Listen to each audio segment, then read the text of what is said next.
So right now, ESG investing is a pretty big deal. People are thinking about the values that their companies have. What are they doing to the world, right?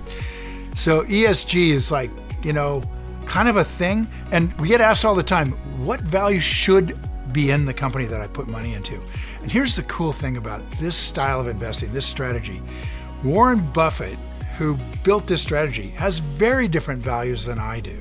Like, I really like Whole Foods. He really likes McDonald's, right? I really like, fresh squeezed juice companies. He really likes Coca-Cola. In fact, at the last annual meeting, people were just asking Warren, why are you drinking this horrible stuff? You're old and you're gonna die.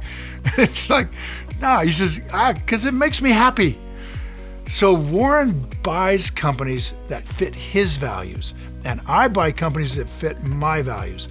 The key for you is to buy companies that fit your values, not somebody else's. Vote your values with your money.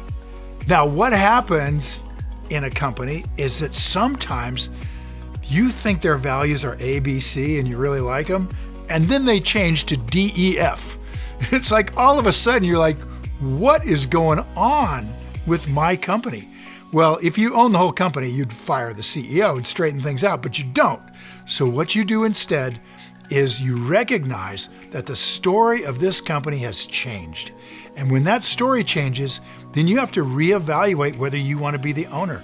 And the beauty of owning companies like we do is that if you want to not be the owner anymore, you can stop being the owner that day. It is instant.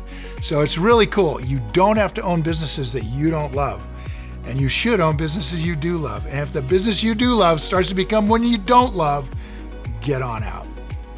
Well, that's it for this week's video. If you're new here, or if you found this helpful, just subscribe to our channel for more education like this on a weekly basis.